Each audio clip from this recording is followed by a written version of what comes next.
ராஜஸ்தான் மாநிலம் ஜிந்து பகுதியில் அங்கன்வாடி மேற்பார்வையாளராக பணியாற்றி வந்த 37 வயதாகும் முகேஷ் சமீபத்துல கணவரை விவாகரத்து செய்து தனியாக வாழ்ந்து வந்திருக்காங்க. இந்த நிலையில பர்மா நகரைச் சேர்ந்த ஆசிரியர் மனாராமுடன் பேஸ்புக் மூலம் நட்பாகி அந்த நட்பு காதலாக மாறி இருவரும் தொலைபேசி வழியாக பேசி வந்திருக்காங்க. அதன் பின் பாத்தீங்கன்னா இருவரும் தனிமையில உல்லாசமாகவும் இருந்திருக்காங்க. அப்போது மனாராமிடம் தன்னை திருமணம் செய்து கொள்ளுமாறு முகேஷ் குமாரி வலியுறுத்தி இருக்காரு.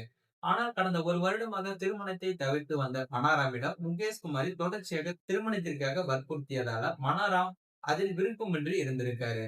இதனையடுத்து முகேஷ் குமாரி திடீரென தன் காரில் சுமார் 600 கிலோமீட்டர் தொலைவில் உள்ள காதலன் வீட்டுக்கு சென்று அவருடைய குடும்பத்தினரிடம் இருவருக்கும் உள்ள உறவை தெரிவிச்சிருக்காரு. இதனால ஆத்திரமடைந்த மனாராம் முகேஷ் குமாரியை காரில் புறநகர் பகுதிக்கு அழைத்து சென்று காரில் இருந்த இரும்பு கம்பியால் அவரது தலையில் பலமுறை அடித்து கொலையும் செய்திருக்காரு.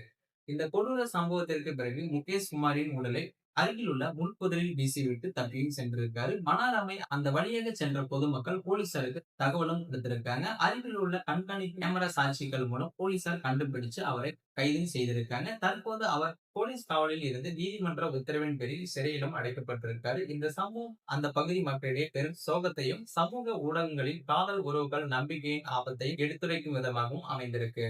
மேலும் இது போன்ற வீடியோக்களை உடனுக்குடன் காண மறக்காம நமது சேனலை சப்ஸ்கிரைப் பண்ணுங்க, பெல் ஐகானை கிளிக் பண்ணுங்க. அப்பதான் நம்ம போடக்கூடிய வீடியோ உங்களுக்கு உடனுக்குடன் நோட்டிபிகேஷனா வந்து சேரும்.